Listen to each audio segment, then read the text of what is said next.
Take knowledge.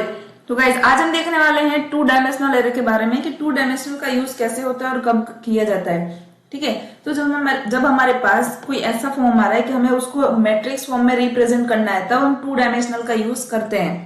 ठीक है, तो सबसे पहले हम स्टार्ट करते हैं। यहाँ पे एक टू डायमेंशनल एरे हम बनाएंगे और उसके अंदर हम एरे को प्रिंट कराएंगे और उसको मैट्रिक्स फॉर्म में हम उसको कन्वर्ट करके देखेंगे। तो हम यहाँ पे क्या करेंगे, पहले हमने एक एरे बना लेते हैं मैट्रिक्स नाम का। उसको उसमें हम दो सबस्क्रिप्ट का यूज कर लेते हैं, एक में साइज देते हैं 2 और दूसरे में दे देते हैं 3। मतलब जिस हिसाब से हमें रखना है वो हम रख सकते हैं। अब हमें क्या करना है यहाँ पे, तो हमें उसके अंदर कोई भी वैल्यू पास कर देना है इस तरीके से।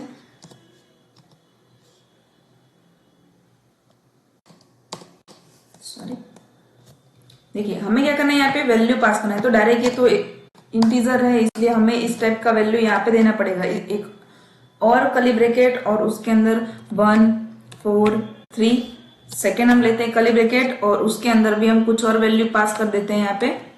ठीक है, तो ये क्या हुआ, हमारे पास एक एरे मिल गया। अब हमें क्या करना है, तो सबसे पहले हम इसको सिंपल वे में इसको हम प्रिंट कराएंगे, उसके बाद हम इसको फोर लूप के अंदर यूज करके भी देखेंगे। ये हो गया आई और जे हमने एक डिफाइन कर दिया, क्यों, क्योंकि हमें इसका यूज बाद में होने वाला है। ठीक है, एक काम करते हैं, इसको भी हम कमेंट रखते हैं, उसके बाद हम इस प्रोग्राम को करेंगे। अब देखिए अब हमें क्या करना है यहाँ पे कि हमें इनको प्रिंट कराना है। तो प्रिंट कराने के लिए हम यहाँ पे प्रिंटफ यूज करेंगे और मान लीजिए हमें ये वाली वैल्यू प्रिंट करानी है या कोई भी वैल्यू प्रिंट करानी है, तो ये कैसे प्रिंट होता है। ठीक है, तो जैसा कि हम जानते हैं कि array always start with 0 index number और ये 0 इंडेक्स नंबर से ही काम करता है, तो ये भी उसी तरीके से काम करेगा। अब यहाँ पे देखिए %d हमने यहाँ पे लिखा, %d लिख दिया यहाँ पे, और हम यहाँ पे लिखते हैं हमारा नाम जो है मैट्रिक्स 0 एंड अगेन 0। तो अब ये 0 0 इंडेक्स पे कौन सी वैल्यू प्रिंट होके आएगी वो हम यहाँ पे देख लेते हैं। तो हम इसको कंपाइल करेंगे पहले और उसके बाद इसको रन करेंगे कि मैट्रिक्स 0 इंडेक्स 0 पे कौन सा वैल्यू आ रहा है हमारे पास।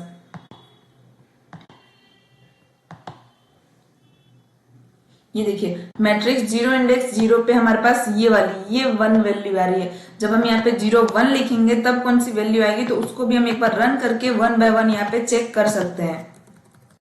ठीक है, अब इसको हम फिर से रन करेंगे और देख लेते हैं कौन सी वैल्यू हमारे पास आ रही है। तो यहाँ पे देखिए 4 वैल्यू आ रही है, क्योंकि ये क्या हो रहा है, 0 तो ये इंडेक्स नंबर है ही, उसके बाद हम 1 पे जा रहे हैं, तो ये 0 इंडेक्स 1 पे वैल्यू।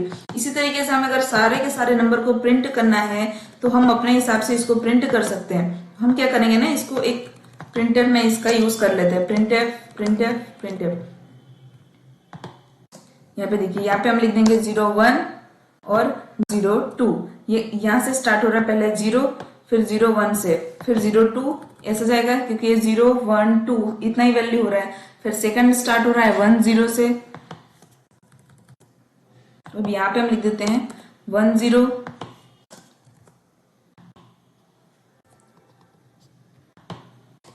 यहाँ पे तो 1 ही रहेगा, यहाँ पे हो जाएगा 1 1। थर्ड एक लेंगे, तो थर्ड में क्या होगा, यहाँ पे 1 एंड 2 इंडेक्स नंबर।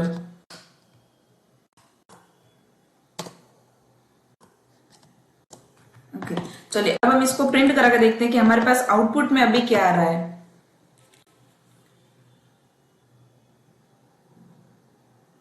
0 एरर, अब ये प्रिंट हो जाएगा। ये देखिए हमारे पास सारी की सारी वैल्यू जो है वो प्रिंट होके आ गई है।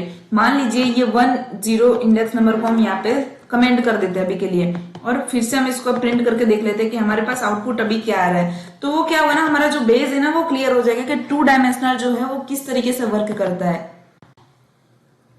मैट्रिक्स फॉर्म में करता है। ये देखिए यहाँ पे 2 4, इसको क्या करते हैं हम थोड़ा सा इसको स्पेस दे देते हैं सारे के सारे में, तो हमारे पास जो है ना वो थोड़ा स्पेस लेके आएगा ये।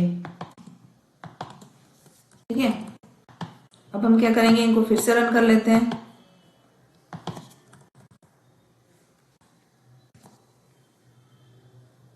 चलिए ये देखिए यहाँ पे आ रहा है 1 4 2 भी आ गया। अब ये 5 पे क्या था, तो हमारा ये 1 0 इंडेक्स नंबर 1 और 0 पे कौन सी वैल्यू थी, तो 5 थी, और इंडेक्स 1 एंड 1 पे ये क्या हो रहा है ना, ये जो पूरा का पूरा इंडेक्स है वो 0 फॉर्म में है और ये जो है वो 1 फॉर्म में है।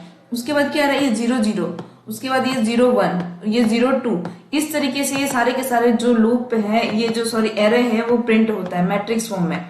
ठीक है, तो एक काम करिए, आप इसका एक स्क्रीनशॉट ले लीजिए या फिर कहीं नोट डाउन कर लीजिए कि ये एरे जो है इस वे में ये फॉर्म आता है। ठीक है, अब हमें क्या करना है, हम यहाँ पे क्या करेंगे, अब इसको हम लूप के थ्रू हम इसको प्रिंट कराने वाले हैं कि कैसे ये लूप के थ्रू प्रिंट होता है। तो इसको आप जल्दी से स्क्रीनशॉट कर लीजिए, ले लीजिए या फिर इसको नोट डाउन कर लीजिए। ठीक है, चलिए अब हम इसको हटाते हैं यहाँ से। अब हम क्या करेंगे, यहाँ पे लूप का यूज करने वाले हैं। तो हमने यहाँ पे एक डिक्लेयर किया था आई और जे नाम का वेरिएबल। ठीक है, तो अब हम क्या करेंगे, यहाँ पे हम फोर लूप का यूज करेंगे फॉर आई इक्वल टू 0। ठीक है, ये जो पहला फोर लूप है, ये जो फर्स्ट है ना रो वाला, ये जो फर्स्ट सबस्क्रिप्ट है वो हमें रो रिप्रेजेंट करता है और जो सेकंड है वो 3 रिप्रेजेंट करता है, मतलब कि सॉरी कॉलम रिप्रेजेंट करता है।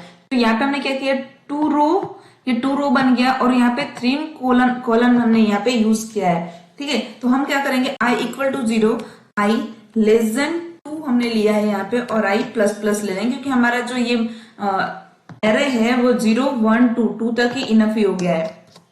ठीक है, अब फोर लूप के अंदर अगेन हम यहाँ पे फोर लूप यूज करेंगे और उसमें हम उसका नाम दे देंगे j इक्वल टू 0।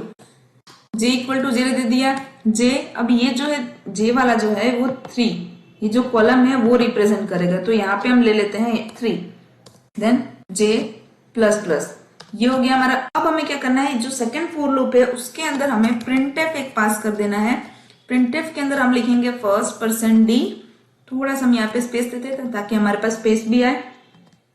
अब हमें क्या करना है, यहाँ पे जो भी हमारा एरे का नाम है उससे हम यहाँ पे रिप्रेजेंट करेंगे। तो हम इसके अंदर पहले आई पास कर देते हैं और सेकंड जो लेते हैं उसके अंदर हम जे पास कर देंगे। बट हमें एरे के थ्रू, अगर आपने 1 डायमेंशनल एरे अगर आपको नहीं आता है तो पहले हमारा 1 डायमेंशनल एरे आप देखें, उसके अंदर भी हमने अलग अलग लिया है, जिसके अंदर एक के अंदर स्टैटिक वेरिएबल पास किया है और सेकेंड में डायनामिक किया है। ठीक है, तो आप पहले वो वीडियो देखिए ताकि आपका जो बेस है वो क्लियर हो जाए। ठीक है, तो देखिए ये जो एरे है हमारा अब इस तरीके से वर्क करेगा। आई और जे में पहले आई, उसके बाद जे वाला जो इंडेक्स है वो प्रिंट होके आएगा। देखिए अभी इस तरीके से, अभी हमें क्या करना है, ये जो 5 6 7 है उसको नीचे लाना है। तो नीचे लाने के लिए हम क्या करेंगे, हम यहाँ पे प्रिंटफ यूज कर देंगे। प्रिंटफ %, उसके बाद सॉरी ब्रैकेट के अंदर हम /n पास कर देंगे। फिर से हम इसको रन करके देख लेते हैं। अब देखिए ये आ गया हमारे मैट्रिक्स फॉर्म में। तो इस तरीके से हमें 2 डायमेंशनल का यूज करके ये मैट्रिक्स फॉर्म में बनाना है कि अगर कोई भी मैट्रिक्स फॉर्म का प्रोग्राम आपके पास आ जा रहा है तो आप इस तरीके से ये छोटा सा कोड लिख के आप मैट्रिक्स फॉर्म में कोई भी एग्जांपल को इजीली सॉल्व कर सकते हो। ठीक है, तो आई होप आपको क्लियर हो गया होगा। तो मिलते हैं नेक्स्ट ट्यूटोरियल में। Thanks for watching.